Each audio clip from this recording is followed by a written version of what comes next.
목사님의 책에서 한 식물을 알게 되었습니다. 메스퀴트라는 넝쿨 비슷한 사막 식물인데요.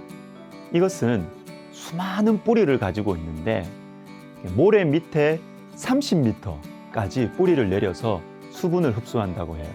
그래서 뿌리가 이렇게 깊이 박혀 있기 때문에 하루 종일 뜨겁게 장렬하는 이 태양 아래에서 물 한 모금 발견하기 어려운 이 사막에서도 생존할 수가 있다는 것입니다. 뿌리가 깊고 튼튼하면 어려운 형편에서도 견뎌낼 수 있습니다. 우리의 뿌리, 마음이에요. 마음이 중요합니다.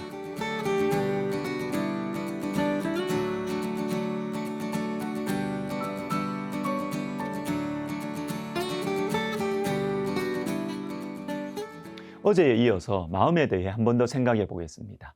오늘 본문 20절, 23절은 모든 악한 것이 사람의 마음에서 나와서 사람을 더럽힌다고 합니다. 마음이 뿌리예요. 마음이 중요하다는 것이죠.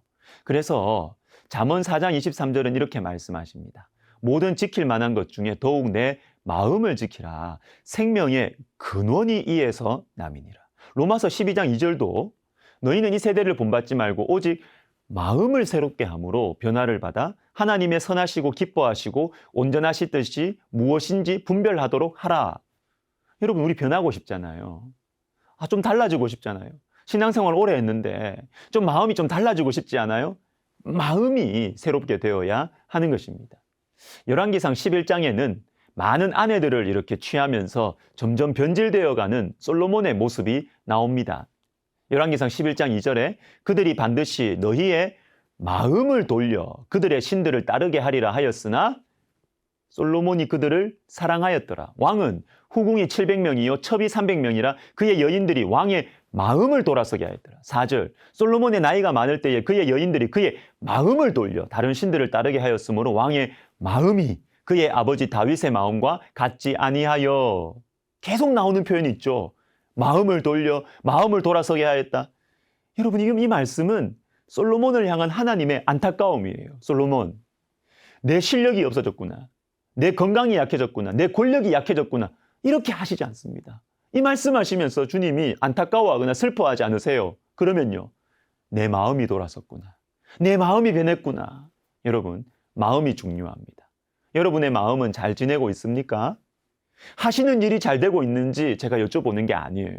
또 여러분들이 가지고 있는 재산, 명성, 명예, 여기에 아무 문제가 없는지를 물어보는 것이 아닙니다. 여러분의 마음은 안녕하십니까? 여러분의 마음은 어떻습니까? 잘 지내고 있습니까?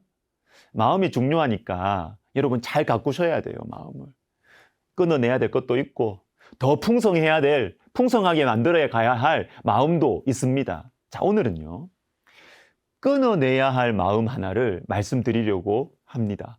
완고한 마음이에요. 완고한 마음. 이거 위험해요. 사무엘상 15장 23절을 보시면 사울이 하나님께 버림받은 이유가 나오는데 이는 거역하는 것은 점치는 죄와 같고 완고한 것은 사신 우상에게 절하는 죄와 같음이라. 왕이 여호와의 말씀을 버렸으므로 여호와께서도 왕을 버려 왕이 되지 못하게 하셨나이다 하니.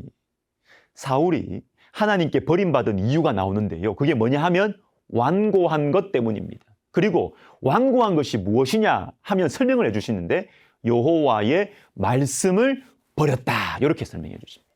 즉 하나님의 말씀을 버리고 내 생각, 내 감정, 내 이 계획, 내 고집 내려놓지 않는 것, 이것이 완고한 것이고 어떤 성경은 이것을 고집이라고 번역을 해요. 여러분, 완고한 마음, 고집스러운 마음은 매우 위험합니다. 이것은 무당에게 점을 치는 죄와 같고 우상을 숭배하는 죄와 같다고 말씀하세요. 완고한 마음은 매우 위험합니다.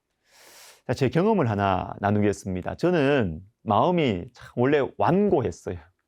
제 마음은 부드럽지 못했어요. 같이 이렇게 중고등학교 때 같이 교회 활동하고 있다 보면 저는 눈치를 못 챘는데 옆에 있는 자매들, 여학생들이 그냥 저 때문에 막 힘들어요. 저는 왜 그런지도 모르는데 제 마음이 분위기가 좀 완고하고 부드럽지 못했어요. 까칠하고요, 욕심 많고 비판적이고. 그래서 사역을 처음 시작했을 때 저는 내 사역, 내 생각, 내 마음 이걸 계속 고집했습니다. 그리고 권위자에게도, 이 담임 목사님에게도 제 마음으로 순종하지 않았어요.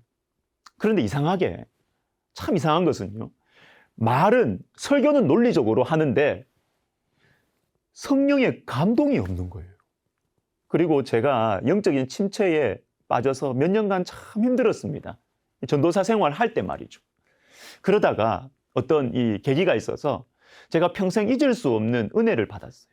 그리고 제 마음에 중요한 변화가 하나 일어났습니다. 제 마음이 부드러워지는 것입니다. 고집스럽고 이 딱딱한 이 마음이 부드러워져가지고 특별히 주님께서 세우신 이 권위자, 우리 담임 목사님한테 순종하고 싶은 마음이 저도 모르게 생겨난 것입니다. 그런데요, 제 마음이 이렇게 부드러워지니까 이게 뭐 사람 관계가 좋아질 뿐만 아니라 저에게 축복이 찾아와요. 참 이상합니다. 제 마음이 부드러워지니까 저에게 축복이 찾아왔습니다. 목회하는 것이 행복해졌어요. 그리고 제 인생의 문도 열렸습니다. 여러분, 저는 믿습니다. 은혜를 받으면 마음이 부드러워진다는 것을 저는 믿어요. 성령께서 역사하실 때 마음이 부드러워진다는 것을 저는 믿습니다. 하나님 백성들에게 가장 중요한 것은요, 하나님과의 관계이고 하나님 앞에서 내 마음이 어떠한가 하는 것입니다.